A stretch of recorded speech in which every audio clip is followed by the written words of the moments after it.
یہی وجہ تھی کہ خان صاحب نے کہا بے شک آپ مجھے نائل کر دیں میں تو بحال ہو ہی جاؤں گا لیکن میں آپ کے ساتھ یہ چیز نہیں مانوں گا. اور انہوں نے آج بھی پیغام جو بھیجا آرمی چیف کو وہ یہی تھا کہ الیکشن کروائیں اور الیکشن کے بعد گورنمنٹ آتی ہے تو ہم آپ کو شیورٹی دیتے ہیں.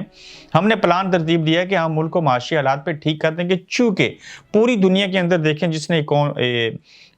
اکنامکس کا سبجیکٹ پڑھا ہے معاشیات کا یا جس بندے کو تھوڑی سی سیاست کی سینس ہے یہ دونوں چیزیں مل جائیں اور دونوں کے بارے میں آپ کو اویئرنیس ہو تو دنیا پوری کے اندر جب سیاسی عدم استحکام کسی ملک کے اندر ذرا سا بھی ہو اور وہاں سمجھ نہ ہو کب الیکشن ہوگے کب حکومت نہیں بنے گی کب یہ حکومت جائے گی کیسے حالات ہیں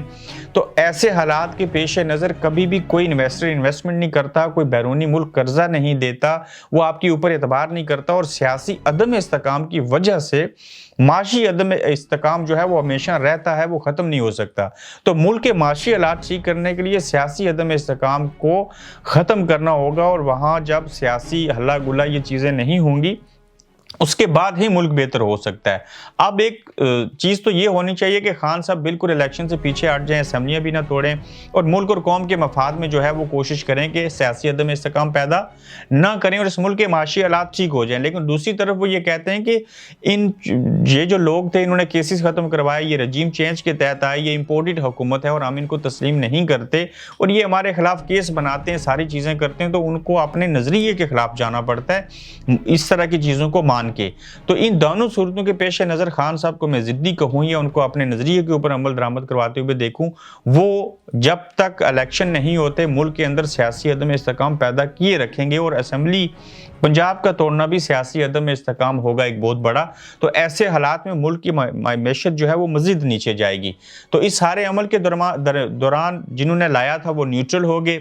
سیاستدان ایک دوسرے کے ساتھ بیٹھنا نہیں چاہتے اور حالات اس طرح کے ہیں کہ اب میڈیا بھی آپ کو لگ رہا ہوگا کہ آزادی سے کام کر رہا ہے سیاستدان بھی اپنے اپنے حصے کی پالیٹکس کھیل رہے ہیں میڈل مین جو تھے وہ نیوٹرل ہو گئے اور ایسے حالات میں ملک کا کیا ہوگا یہ چیزیں دیکھنے والی ہوں گی. لیکن آپ ایک سوال کا جواب ضرور دیجئے کہ کیا آپ کو لگتا ہے کہ خان صاحب سب سے پہلی بات اسمبلیاں توڑیں گے اور کیا سب سے پہلے پنجاب کی اسمبلی توڑیں گے اور کیا عمران خان کا پنجاب کی اسمبلی توڑنے کا فیصلہ جو ہے وہ دانشمندانہ ہے یا نہیں؟ اپنا فیڈ بیک دیجئے گا. اگلے ایپیسوڈ میں آپ سے دوبارہ ملاقات کریں گے. تب تک کے لیے اللہ حافظ. آپ دیکھ رہے ہیں گورکھ دھندا ابرار قریشی کے ساتھ.